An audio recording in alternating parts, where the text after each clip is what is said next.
Jadi,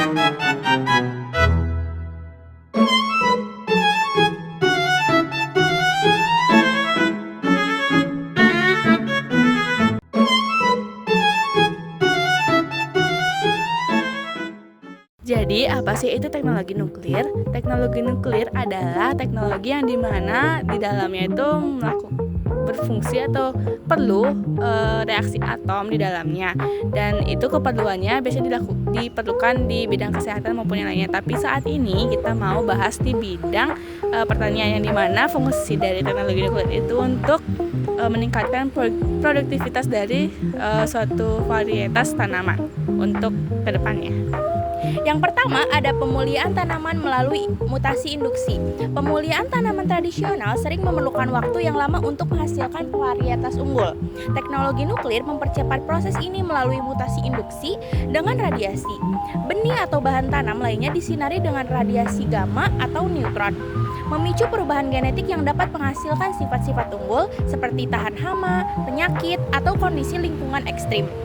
Nah, contoh di Indonesia ada varietas padi Sidenuk, merupakan singkatan dari Si Dedikasi Nuklir.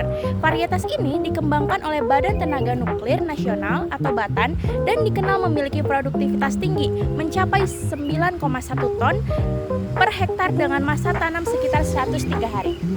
Yang kedua yaitu pengendalian hama dengan teknik serangga mandul atau sterile insect technique. Hama merupakan ancaman serius bagi produksi pertanian. Teknik serangga mandul atau SIT ini adalah metode pengendalian hama ramah lingkungan yang melibatkan pelepasan serangga jantan yang telah disterilkan menggunakan radiasi. Serangga mandul ini akan kawin dengan betina liar tanpa menghasilkan keturunan, sehingga populasi hama menurun secara signifikan. Contoh dari implementasi globalnya yaitu pengendalian lalat buah di Kroasia. Teknik ini telah diterapkan untuk mengendalikan populasi lalat buah pada tanaman jeruk yang nantinya berguna untuk meningkatkan produksi dan kualitas buah. Yang ketiga, ada iradiasi pangan untuk pengawetan dan juga keamanan. Iradiasi pangan menggunakan radiasi ionisasi untuk membunuh mikroorganisme patogen, serangga, dan juga parasit, serta memperlambat proses pematangan atau pembusukan. Proses ini memperpanjang masa simpan tanpa mengubah nilai gizi atau rasa.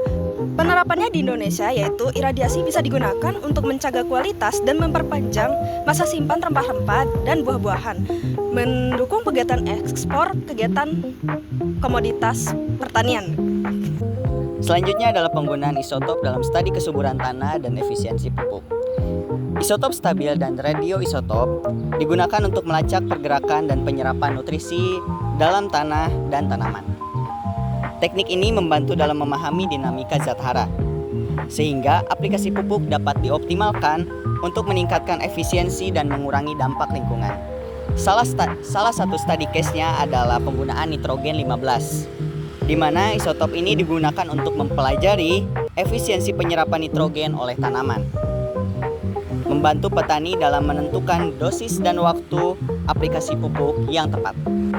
Dan yang kelima, yang terakhir, itu pengembangan bahan pengkondisi tanah dengan radiasi, di mana teknologi nuklir itu digunakan untuk memodifikasi bahan alami menjadi produk yang bermanfaat bagi pertanian. Contohnya kulit udang yang diolah menjadi oligocitosan melalui iradiasi gamma, dan oligocitosan ini berfungsi sebagai promotor pertumbuhan dan juga pupuk, serta meningkatkan daya tahan tubuh tanaman dan mencegah penyakit yang disebabkan oleh jamur, bakteri, ataupun virus.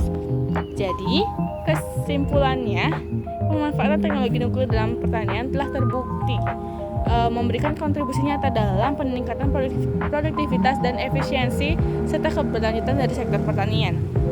Dengan terus mengembangkan dan mengaplikasikan teknologi ini untuk kedepannya, maka diharapkan ketahanan pangan nasional dapat diperkuat dengan adanya teknologi ini. Sekian dan terima kasih.